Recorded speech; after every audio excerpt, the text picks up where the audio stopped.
Hello everyone, welcome to my channel Sriroy education. তো আমরা সবাই জানি যে যে কোনো কম্পিটিটিভ এক্সামে স্পোর্টস রিলেটেড কারেন্ট অ্যাফেয়ার্স যেমন আসে, ঠিক সেরকম ভাবে স্ট্যাটিক পোর্শনটা কিন্তু আসে, যেটা আমরা কিন্তু পড়ে যাই না অনেক সময়।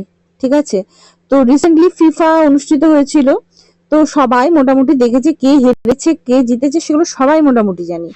কিন্তু যেটা স্ট্যাটিক পোর্শন সেইটা কিন্তু আমাদের ভালোভাবে প্রিপেয়ার করতে হবে, কারণ পরীক্ষাতে বেশি কিন্তু স্ট্যাটিক পোর্শন থেকে আসে। তো প্রথম থেকে লাস্ট পর্যন্ত ভিডিওটা দেখতে থাকো। তো এখানে যেমন কারেন্ট অ্যাফেয়ার্স মানে ফিফার যাবতীয় তথ্য সেগুলো দিয়েছি, ঠিক সেরকম ফিফার যে হিস্ট্রি ইতিহাসটা সেটাও কিন্তু এখানে পুরোটা করে দেওয়া আছে, যেগুলো এক্সামের জন্য ভীষণ ভীষণ ইম্পর্টেন্ট। ঠিক আছে, এর থেকে বেশি এক্সট্রা আর পড়ে যাওয়ার দরকার নেই, ফিফা রিলেটেড অন্তত এখান থেকে সব কিন্তু তোমরা কমন পেয়ে যাবে। সামনে অনেক এক্সাম আসছে, তো সমস্ত এক্সামের জন্য এটা ইম্পর্টেন্ট। তাহলে প্রথমে আমরা কিন্তু এই 2026-এ যে ফিফাটা অনুষ্ঠিত হলো কারেন্ট পোর্শনটা আমরা দেখে নিই। ঠিক আছে, তারপর আমরা আস্তে আস্তে ইতিহাসটাতে আমরা যাব। তো পুরোটা কিন্তু দেখতে থেকো। তো ফার্স্টেই আমরা কি জানি যে ফিফা 2026 এটা অনুষ্ঠিত হয়ে গেল। এটা কততম এডিশন ছিল? সেটা হচ্ছে 23rd এডিশন ছিল। এটা একটা ইম্পর্টেন্ট। ঠিক আছে, আমি সব দাগ দিয়ে দেবো, যেগুলো পরীক্ষায় আসার আমি সব দাগ দিতে থাকবো। তাহলে এটা কততম এডিশন ছিল? 23rd এডিশন ছিল এই ফিফাটা। হোস্ট কান্ট্রিজ কারা কারা ছিল? তিনটে ছিল, তিনটে দেশ, মানে তিনটে ইয়ে মিলে এটা কিন্তু করেছে, আয়োজন করেছে। এটা হচ্ছে কি ইউএস, কানাডা, মেক্সিকো, প্রথমবারের জন্য এরা করেছে। ওপেনিং ম্যাচ কোথায় হয়েছিল? সেটা হচ্ছে মেক্সিকো সিটিতে কিন্তু ওপেনিং ম্যাচটা হয়েছিল, এস্টাডিও অ্যাজতেকা। এটা খুব একটা ইম্পর্টেন্ট নয়, কিন্তু মেক্সিকো সিটি ইম্পর্টেন্ট। ঠিক আছে, ফাইনাল ম্যাচ কোথায় হয়েছে এটাও important, new York, new jersey, ওখানে হয়েছে মেটলাইফ স্টেডিয়ামে। স্টেডিয়ামগুলোর নাম অতটা ইম্পর্টেন্ট নয়, কিন্তু কোথায় হয়েছে সেটা ভীষণ ভীষণ ইম্পর্টেন্ট। নেক্সট আমরা চলে আসব টিম কতগুলো খেলছিল। 48টা টিম কিন্তু এখানে খেলছিল, 12টা গ্রুপে করা হয়েছে, পার গ্রুপে কিন্তু 4টে করে টিম ছিল, 4 × 12 48টা হয়ে যায়। ঠিক আছে, round of 32 introduced for the first time, important. ঠিক আছে, টোটাল ম্যাচ কতগুলো হয়েছিল? 104টা ম্যাচ হয়েছিল। আর টুর্নামেন্ট ডিউরেশন কত ছিল? 39 ডেজের ডিউরেশন ছিল। ঠিক আছে, টোটাল ম্যাচ হয়েছে তাহলে 104টা ম্যাচ হয়েছে, আর টোটাল ডিউরেশন কত ছিল? 39 ডেজ। এটা important. Mexico became the first nation to host world Cup matches 3 times. Mexico হচ্ছে প্রথম নেশন যেটা কিন্তু এই FIFA World cup match host করেছে 3বার। ঠিক আছে, সালগুলো ইম্পর্টেন্ট নয়, কিন্তু এইটা ইম্পর্টেন্ট যে মেক্সিকো হচ্ছে ফার্স্ট নেশন যেটা 3বার কিন্তু এই ওয়ার্ল্ড কাপকে হোস্ট করেছে। সবাই জানি চ্যাম্পিয়ন হয়েছে স্পেন, রানার আপ হয়েছে আর্জেন্টিনা, থার্ড প্লেসে ছিল ইংল্যান্ড, আর ফোর্থ প্লেসে ছিল ফ্রান্স। ফাইনাল স্কোর স্পেন হচ্ছে 1-0 গোলে আর্জেন্টিনাকে হারিয়েছে এক্সট্রা টাইমে। উইনিং গোলটা কে দিয়েছিলেন? ফেরান টোর্স। ঠিক আছে, স্পেন ওন এর second FIFA World cup title. 2010 সালের পরে স্পেন এটা হচ্ছে দ্বিতীয়বারের জন্য এই ফিফা ওয়ার্ল্ড কাপ টাইটেলটা জয়ী হলো। আচ্ছা, এবার অ্যাওয়ার্ডস গুলো আমাদের দেখে নিতে হবে, এগুলো কিন্তু পরীক্ষায় এসে থাকে অ্যাওয়ার্ডস থেকে। ঠিক আছে, যেমন গোল্ডেন বল, গোল্ডেন বল কে পেয়েছে?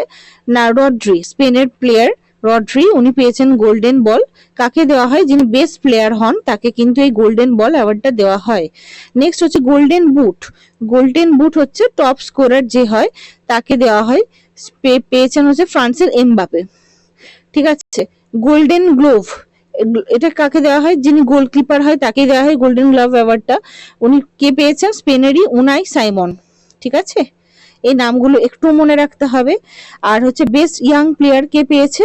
সেটা হচ্ছে স্পেনের পাও কুবার্সি। ঠিক আছে, আচ্ছা,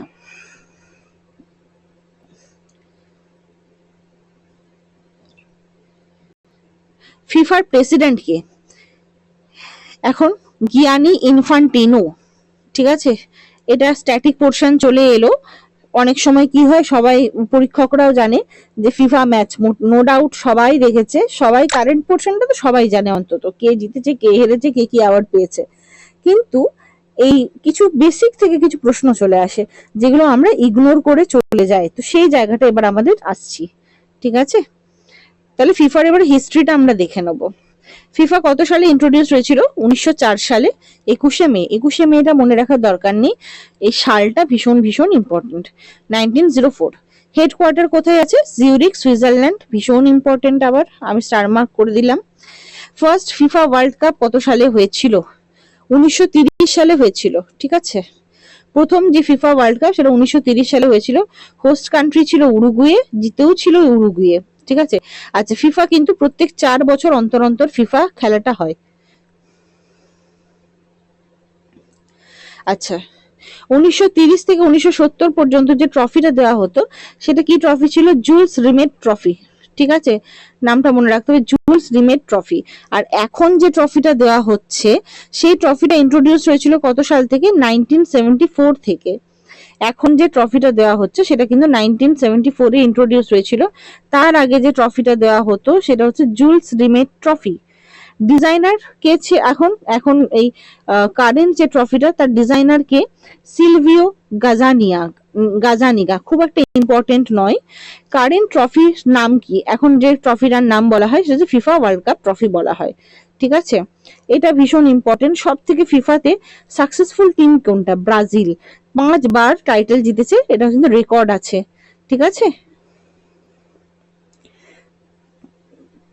আচ্ছা ফিফার প্রেসিডেন্ট, এখন রিসেন্ট যে প্রেসিডেন্ট তার নামটা আমরা পড়লাম, কিন্তু প্রথম প্রেসিডেন্ট কে ছিলেন? ফিফার প্রথম প্রেসিডেন্ট ছিল হচ্ছে রবার্ট গুইডিন। ঠিক আছে, আচ্ছা only country to play in every FIFA World Cup, সেই কান্ট্রিটার নাম কি? Brazil.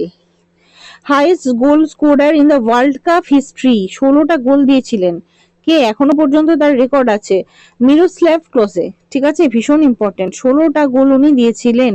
Highest goal scorer World Cup হিস্ট্রিতে মিরোস্লাভ ক্লোজে। আচ্ছা, most World Cup matches played কে? না Lionel Messi. Youngest World Cup winner কে ছিলেন? পেলে। ঠিক আছে, 17 বছর বয়সে উনি এই ওয়ার্ল্ড কাপ উইনার হয়েছিলেন। ফার্স্টেস্ট ওয়ার্ল্ড কাপ গোল কে দিয়েছিলেন? হাকান সুকুর। 11 সেকেন্ডে উনি গোল দিয়েছিলেন, সব থেকে ফার্স্টেস্ট হাকান সুকুর। ঠিক আছে,